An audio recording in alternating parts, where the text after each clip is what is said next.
Uma palavrinha sobre a caderneta de poupança. Se você fizer uma pesquisa no Google, colocando caderneta de poupança e pedindo a aba notícias, você vai se deparar com manchetes tais como: Banco Central avalia rever o cálculo do rendimento da poupança. Isso foi uma declaração. Agora eu não. Foi do Campos Neto mesmo, tá? Ele é que falou, só que ele não deu detalhes, tá? Do que deveria, de como deveria ser esse novo cálculo. Por que esse assunto está voltando, pessoal? Antes, Banco Central estuda revisar a regra de correção da poupança. Banco Central avalia mudar cálculo do rendimento da poupança. É isso, certo? Ah, para menos? Não, para mais, pessoal, para mais. Por quê? Porque nós vamos ter agora uma uma nova fase, tá? Com a Selic ficando acima de 8%, porque a Selic 8, 8,5, 8,5, né? 8,5.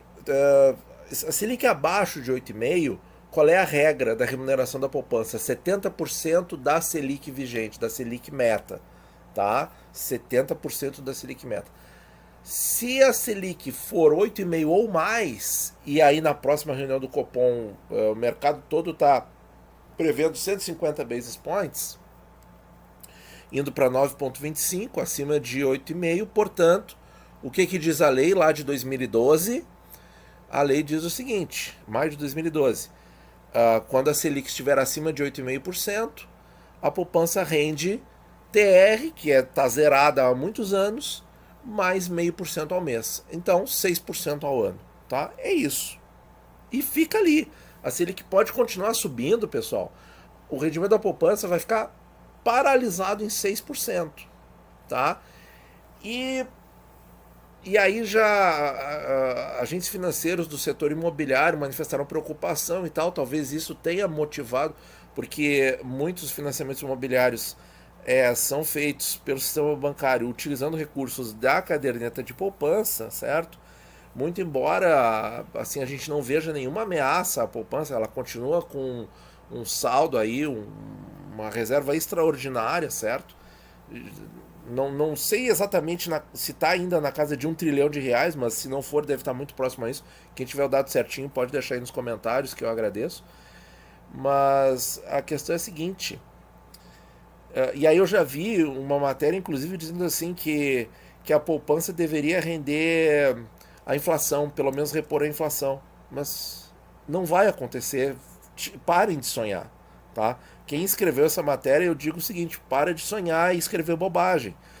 Porque se o governo fizer isso e colocar na poupança uma coisa que rendesse, por exemplo, IPCA mais zero, ele simplesmente vai liquidar, ninguém mais vai comprar Tesouro Selic, Tesouro Prefixado, e poucos vão querer a oscilação do Tesouro IPCA+, sabendo que você tem o IPCA mais zero, sem imposto de renda na poupança. Então, é uma coisa que vai simplesmente acabar com todos os investimentos que o governo vende atualmente.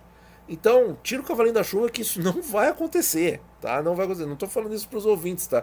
Eu estou falando para o jornalista lá que escreveu essa hipótese completamente furada, tá?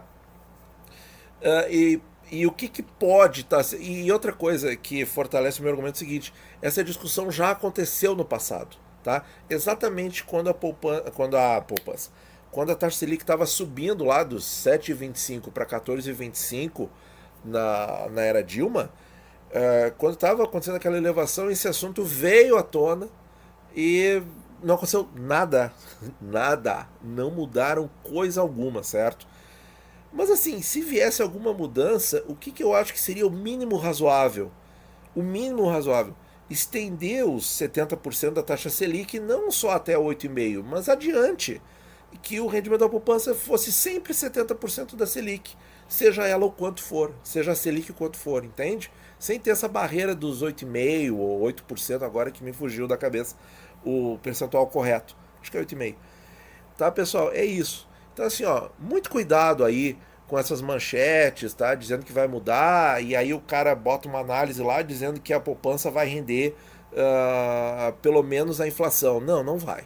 Não vai. Não vai, porque isso aí vai simplesmente tirar a atratividade de todos os investimentos atrelados ao CDI e ao Selic, e de todos os investimentos pré-fixados e de grande parte dos IPCAs. Então, não vai acontecer. Tá bom, pessoal? Muito obrigado por ouvir e bons investimentos a todos.